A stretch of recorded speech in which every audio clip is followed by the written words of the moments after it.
Hello, welcome to Career Strategist and we are discussing number system. संख्या पद्धति पे हम लोग बात कर रहे हैं और ये लेक्चर नंबर 16 है। सो आप पहले के 15 वीडियो अवश्य देख चुके होंगे। अगर नहीं देखा है तो आपसे आग्रह है कि पहले उन वीडियो को देखें, फिर इस वीडियो को देखेंगे तो आपको एक सीक्वेंस में चीज़ें एक अच्छी तरह से आपकी कंसेप्ट बिल्डिंग जो होगी वो हो सकती है। सो आज हम क्या करने वाले हैं, इतने दिन से आप नंबर सिस्टम पे हम बात किए जा रहे हैं। आप सोच रहे होंगे कब खत्म होगा। तो चलिए आज फिलहाल के लिए हम इस लेक्चर के बाद कोशिश करते हैं कि आज खत्म हो जाए। और वैसे तो इसमें बहुत कुछ रहेगा जो कि क्वेश्चंस के फॉर्म में डिस्कस होंगे बाद में, लेकिन फिलहाल आज इस क्लास के बाद जो थ्योरी और जो डिफरेंट टाइप ऑफ क्वेश्चंस हैं जो मोस्टली कॉम्पिटिटिव एग्जाम में पूछे जाते हैं वो सब मिला के ये 16 लेक्चर में ख़त्म हो जाएगा। और फिर हम अगले टॉपिक पे बात करना शुरू करेंगे जो आगे लघुत्तम होगा, महत्तम होगा, एलसीएम एचसीएफ होगा, उसके बाद अगली टॉपिक होगी। तो आज के लेक्चर में जो बचा हुआ चीज़ है वो है बेसिकली कि हम इनइक्वालिटी जो है उसको कैसे हम इस्टेब्लिश करते हैं नंबर्स में, परिमेय संख्याओं के बीच में इनइक्वालिटी को इस्टेब्लिश करना। ठीक है ना। इनइक्वालिटी मतलब लेस देन, ग्रेटर देन, ये सबको इस्टेब्लिश करना, यानी संख्याओं को आरोही और अवरोही क्रम में सजाना। तो आरोही क्या होता है? आरोही होता है, आरोह माने होता है बढ़ना, चढ़ना। तो बढ़ते हुए क्रम को आरोही क्रम कहते हैं और अवरोही होता है ये उतरते हुए क्रम को, यानी डिक्रीजिंग ऑर्डर को होता है। तो जब छोटा से बड़ा लिखा जाता है तो उसे आरोही क्रम कहते हैं और जब बड़ा से छोटा की ओर लिखा जाता है तो उसे अवरोही क्रम कहते हैं। तो इसी पे हम थोड़ा सा आज बात करेंगे और उसके बाद कुछ और डिफरेंट टाइप के क्वेश्चंस पे भी बात करेंगे। तो आइए ये बेसिकली हमारा टॉपिक है कि इनइक्वालिटी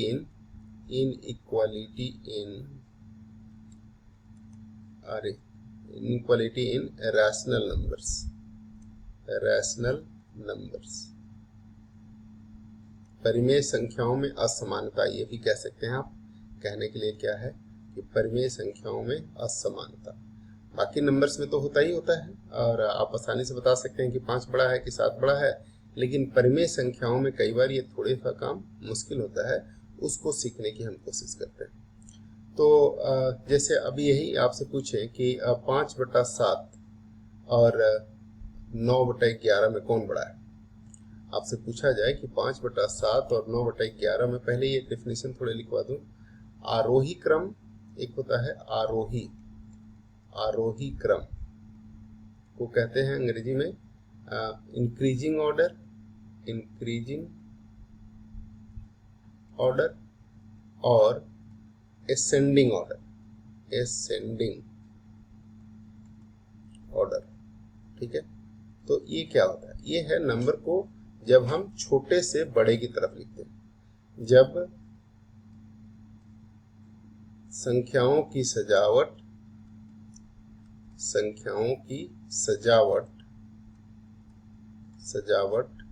छोटे से बड़े के क्रम में हो तो इसे हम कहते हैं आरोही क्रम।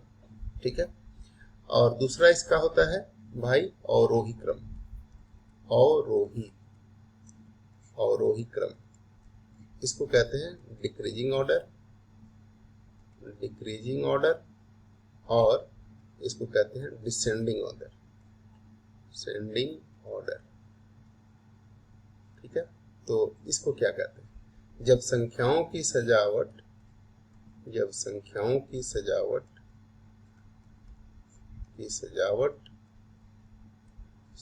क्या हो?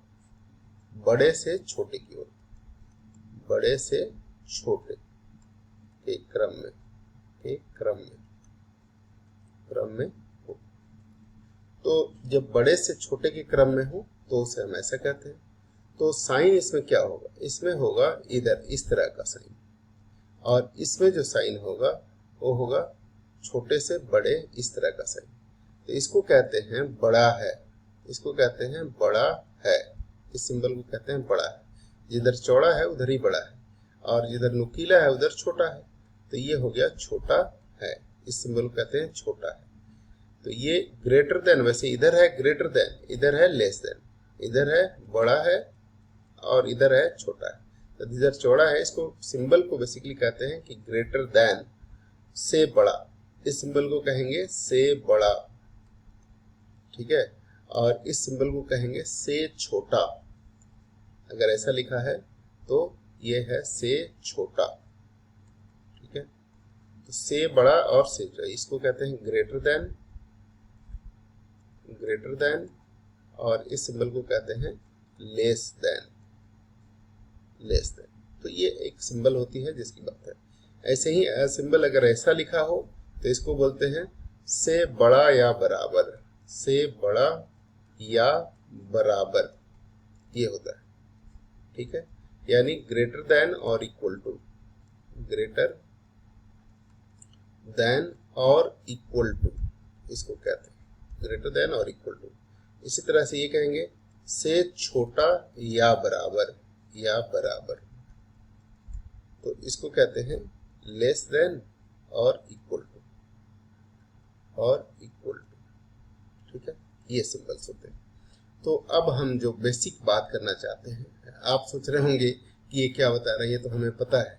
जी बिल्कुल, आपको में से बहुतों को पता होगा, लेकिन बहुत से ऐसे भी विद्यार्थी हैं जिनको ये भी पता नहीं होता। मैं अपने इतने समय के शिक्षण अनुभव से ये कह सकता हूँ कि बहुत सारे ऐसे बच्चे होते हैं जिनको ये सब बातें भी पता नहीं होती, और अगर कभी पढ़ा भी होगा तो उनको इतना समझ नहीं होता, तो वो बाद में पूछते। तो इसलिए हमने पहले ही बता दिया कि भाई बाद में आप पूछें, इससे बेहतर है खुद पहले बता दिया जाए तो ज़्यादा क्लियर रहेगा। सो अब सवाल कैसा होगा, प्रश्न कैसा होगा, जैसे अब यही हम पूछ लें कि प्रश्न 3/5 4, 3/4 तो थोड़ा ठीक है, 3/4, 5/8, 5/8 और 9/11 में कौन बड़ा है, कौन बड़ा है, ठीक है। क्या ये हो सकता है, आपका ऑप्शन यही तीनों में से होगा कि ए 3/4, बी 5/8, सी 9/11 और डी हो सकता है इसमें कि सभी बराबर, सभी बराबर, बराबर हैं, ठीक है। अब आप कैसे करोगे? इस सवाल को करने के लिए आपको हम बता देते हैं कि हल करने के लिए क्या करना है। तो हल करने के लिए इसको दो तरीके, प्रथम विधि ये है कि हम इसे डिवाइड कर दें। जैसे 3/4 को लिखते हैं तो ये होगा 0.75, 5/8 को लिखें तो ये हो गया 0.50 हो जाएगा, 8 6 48, 2 बचेगा, 2 पे फिर 0 आ जाएगा 20, 8 दूनी 16 और 4 बचेगा, 8 बचे 40, ये हो जाएगा। और 9/11 को हम लिख सकते हैं क्या, 9/11 को लिख सकते हैं 0.98, 11/88, 2 बचेगा, 1 आ गया, बस 2 ही काफ़ी है। वैसे ये 3 सारा नहीं लिखना था, एक डिजिट से ही यहाँ पता चल जाता, यहाँ दशमलव के एक डिजिट से ही पता चल जाता कि यहाँ 7 आ रहा है, यहाँ 6 आ रहा है, यहाँ 8 आ रहा है। तो पहली अंक दशमलव के बाद वाले पूरा डिवाइड करने की जरूरत नहीं है, लेकिन कई ऐसे नंबर्स होंगे जहाँ पे एक डेसिमल के बाद पता नहीं चलेगा, 2 डिजिट के बाद पता चलेगा। कई ऐसे भी नंबर हो सकते हैं जहाँ 2 डिजिट बिल्कुल सेम रहेगा और तीसरे डिजिट जा करके डिसाइड करेगा। तो ये डिपेंड करता है। तो यहाँ पे अब आपको पता चल गया कि ये 8.8 बड़ा है, ये 6 से और 7 से। सबसे बड़ा कौन है? तो 9/11, 9/11 सबसे बड़ा है।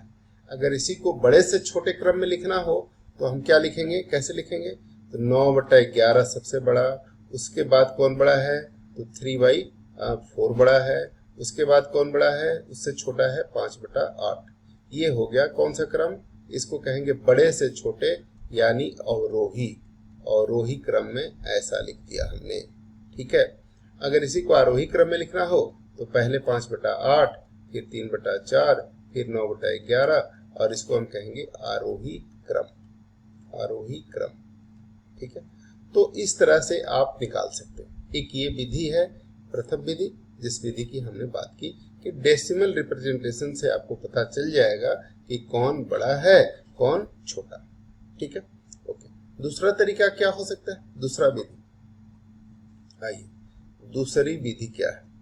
दूसरी विधि, जिस विधि में हम क्या कर सकते हैं, ये हमारे पास है 3/4, 5/8 और 9/11।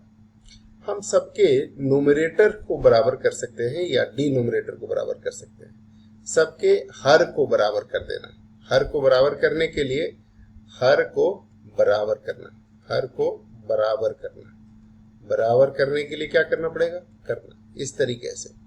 तो हर को बराबर करने के लिए इनका लघुत्तम निकालेंगे, तो लघुत्तम इनका होगा 88।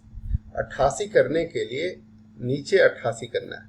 उसके लिए तरीका क्या है कि हर का लघुत्तम निकालना, लघुत्तम निकालना, लघुत्तम ज्ञात करना, ठीक है, और उसके बराबर कर देना। तो नीचे 88 इनका लघुत्तम हो गया, 88 या नीचे को गुणा कर सकते हैं। तो 88 करने के लिए अब क्या करना पड़ेगा, देखो 3/4 को अब 22 से ऊपर नीचे गुना कर देते हैं, 22 से तो 88 हो जाएगा नीचे में, बोलिए। तो ये हो गया 66/88, है ना। उसी तरह से 5/8, अब नीचे 88 करने के लिए क्या करना पड़ेगा, 11 से गुना करना पड़ेगा। ये 88 करने के लिए 11, तो ये हो गया 11 से ऊपर नीचे गुना कर दिया, 55/88। तीसरा जो है वो है 9/11। अब 8 से ऊपर नीचे गुना करेंगे तो ये हो जाएगा 72/88। अब देखिए नीचे का सबका सेम है, यानी ऊपर में जो हर बड़ा होगा वही नंबर बड़ी होगी। 72 बड़ा है 66 से, सबसे बड़ा 72 है, तो इसलिए 9/11 सबसे बड़ा है। 72 सबसे बड़ा है, इसलिए सबसे बड़ा क्या है, सबसे बड़ा हो गया यहाँ पे फिर 72/88 अर्थात 9/11, तो ये सबसे बड़ा है। आप इस तरह से फिर आरोही और अवरोही में इसे सजा भी सकते हैं, है ना। तो ये एक तरीका है। तीसरा भी एक तरीका है, उसको भी चर्चा कर लेते हैं, फिर हम क्वेश्चंस करते हैं। तीसरी विधि, तीसरी विधि वो क्या है कि हम कर लेते हैं इसको नंबर्स का न्यूमरेटर बराबर। यहाँ पे संख्याओं के हर को बराबर कर देना, हर यानी न्यूमरेटर को बराबर करना, न्यूमरेटर को बराबर करना, बराबर करना, संख्याओं के बराबर करना। अब इसमें क्या है, देखिए नंबर है हमारा 5/8, 3/4 और 9/11। तो हम अब हर को बराबर करें, अंश को बराबर करें, तो अंश को बराबर करने के लिए अंश को क्या करना चाहिए, 45 करना चाहिए। तो 45 करने के लिए क्या करोगे, 9 बचे 45, इनका भी लघुत्तम ही निकालते हैं। तो ये हो गया हर 45 कर देते हैं। तो 45 करने के लिए क्या हो गया, 3/4 को लिख सकते हैं, 15 से ऊपर नीचे गुना कर दिए, तो ये हो गया 4 × 15, यानी ये हो गया 45/60। ठीक है, ओके। दूसरा जो है वो क्या है, ध्यान से देखिए। दूसरा जो नंबर है 5/8, इसको हमें 45 करना है, तो ऊपर नीचे 9 से मल्टीप्लाई कर दो, 8 × 9, तो ये हो गया 45 बटे कितना, 9 × 72। और तीसरा जो संख्या है 9/11, 9/11 को तो ऊपर वाले को 45 करना है, तो 5 से ऊपर नीचे गुना कर दो, तो ये हो गया 45/55। अब देखो डिनोमिनेटर जितना बड़ा हो नंबर उतना ही छोटा होता है, और डिनोमिनेटर छोटा हो तो नंबर बड़ा होता है। यहाँ देखो ऊपर नोमिनेटर सब में यानी अंश सब में बराबर है, हर जो है इसमें सबसे छोटा है, हर सबसे छोटा है, इसका मतलब नंबर सबसे बड़ा है। तो इसी हिसाब से आप कह सकते हैं, चूंकि यहाँ हर सबसे छोटा है, चूंकि 9/11 में हर सबसे छोटा है, हर सबसे छोटा है, इसलिए यह नंबर है, इसलिए यह नंबर सबसे बड़ा है, इसलिए यह नंबर सबसे बड़ा है, यह नंबर, यह संख्या सबसे बड़ी है, सबसे बड़ी है। ठीक है, तो इस तरह से भी हम कर सकते हैं। अब इसमें भी सबसे ये छोटा है तो ये सबसे बड़ा है, उसके बाद ये छोटा है इन दोनों में तो ये बड़ा है, उसके बाद ये सबसे बड़ा है तो ये सबसे छोटा है। ठीक है, तो इस तरीके का भी आप उपयोग कर सकते हैं और इस तरीके से भी आप इनइक्वालिटी सेटल कर सकते हैं। अब एक दो सवाल करके देखते हैं और उस सवाल से हम आगे सीखेंगे कि कैसे कर सकते हैं, किस तरह के सवाल परीक्षा में आते हैं।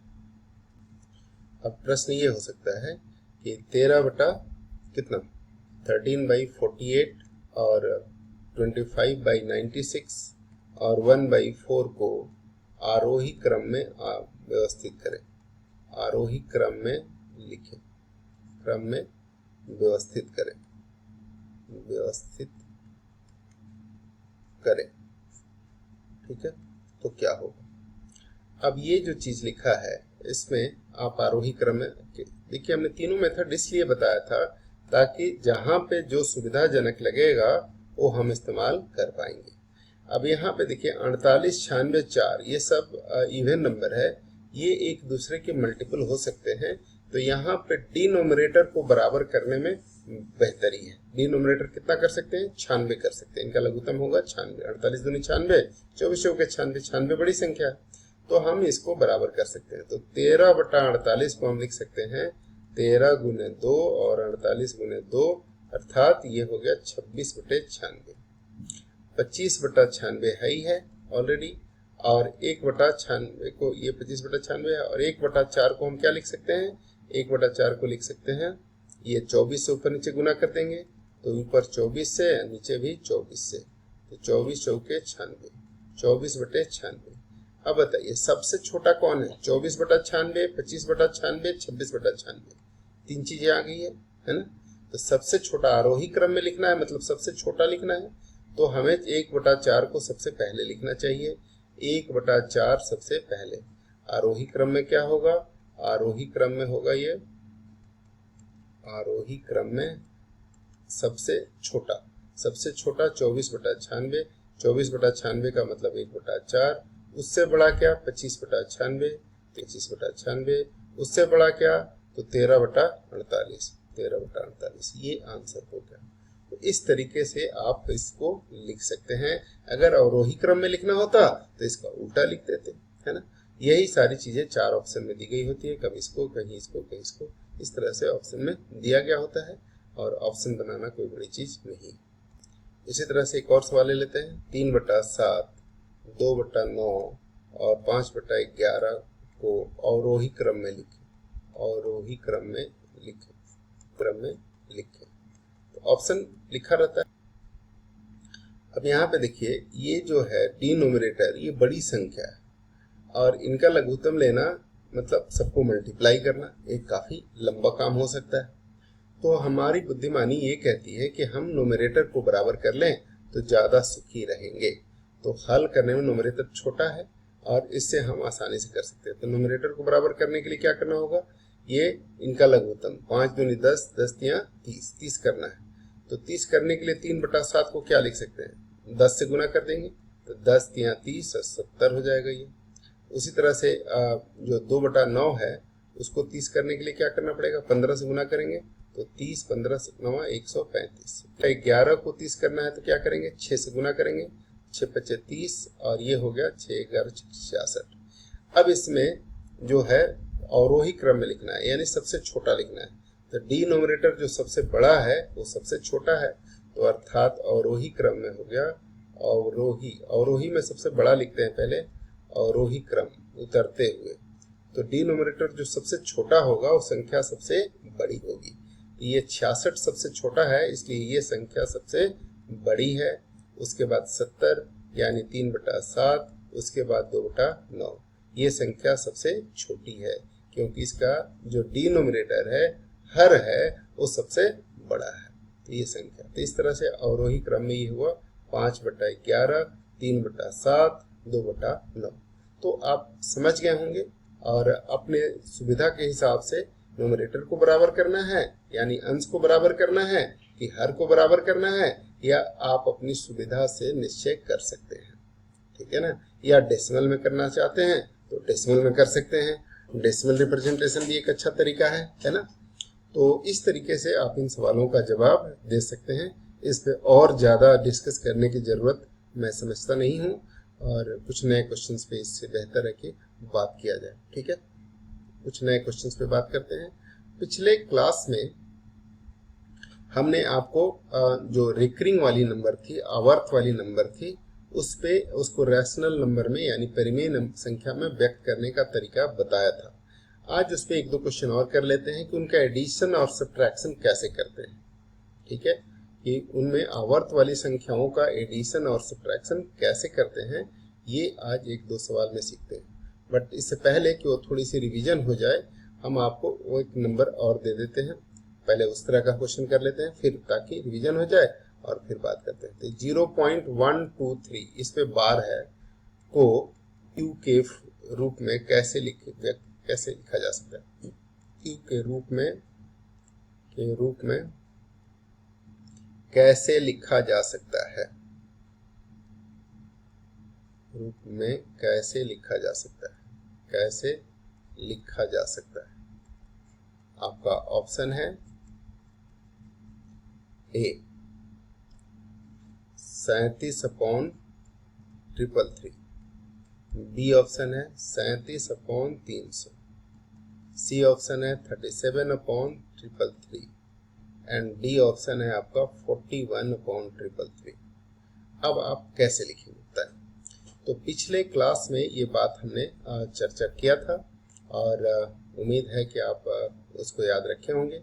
अगर आपको ये पता नहीं है इसके ट्रिक क्या हैं, तो आप पिछला वीडियो जरूर देखें, तभी आप इसे समझ पाएंगे।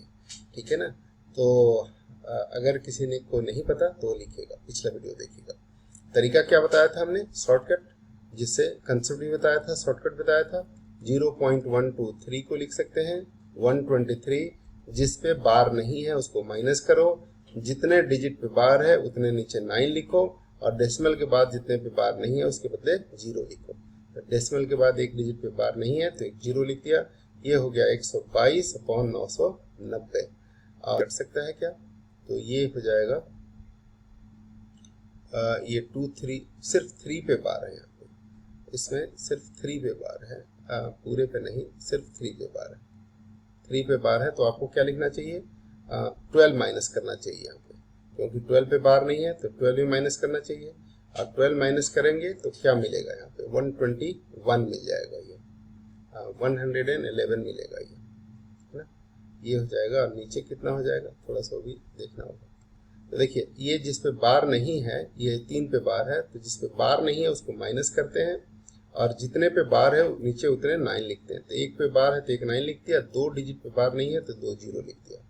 तो ये हो गया कुछ इस तरह का। और ये घट के कितना हो गया, 3 में से 2 गया 1 एंड 2 में से 1 गया 1। अब 3 से काट सकते हैं, तो ये हो जाएगा 37 और ये हो जाएगा 300। तो आंसर हो गया आपका ये। अब इस सवाल को कुछ एडिशन और सब्ट्रैक्शन के रूप में कैसे लिखेंगे वो देखने वाली बात है। तो एक सवाल और लेते हैं हम, और उस सवाल के जरिए ये समझाने की कोशिश करते हैं। जैसे मान लीजिए लिखा है कि 0.272 और इन दोनों पे बार है प्लस 0.1363 का मान क्या होगा, ये हमें निकालना है। इस तरह से एडिशन भी हो सकता है और सब्ट्रैक्शन भी हो सकता है। तो इस सवाल का जवाब क्या करोगे, तो इस सवाल का जवाब निकालने के लिए ऑप्शन नहीं दे रहे, हम ऐसे ही बता दे रहे हैं। इसको पहले लिखेंगे उसी रैशनल फॉर्म में, 272 माइनस 2 अपॉन कितना 990, बोलिए। ठीक है, 2 डिजिट पे बार है तो 2 9 और 1 पे बार नहीं है तो 1 0। यहाँ पे क्या लिखेंगे 1363, 13 पे बार नहीं है तो 13 माइनस, 2 डिजिट पे बार है तो 2 9 और 2 पे बार नहीं है तो 2 0। तो ये हो गया यहाँ पे 270 अपॉन 990 प्लस यहाँ पे हो गया 1350 अपॉन 990, 9900। 1 0 से 1 0 और 1 0 से 1 0, चाहे ये नहीं काटते, ठीक है, 990 हो जाएगा। ठीक है, तो ये हो गया 990, 990 का लघुत्तम 990 हो जाएगा, है ना। और क्या हो जाएगा 270 प्लस 135, 213 एंड 405 अपॉन 990। अब 5 से काट देंगे तो ये हो जाएगा 81, और ये हो जाएगा 5 से काटने पे 15 से कट सकता है वैसे डायरेक्ट, 15 से काट देंगे तो ये क्या हो जाएगा 15 15 30 और 15 7 105, 27, 15 से 15 6 90 एंड 15 6 90, फिर 3 से कट जाएगा, ये हो जाएगा 9/22. So basically this will be 9/22. After cancellation this will be 9/22 and that will be answer of this question. So इस तरीके से आप कर सकते हैं, ठीक है ना।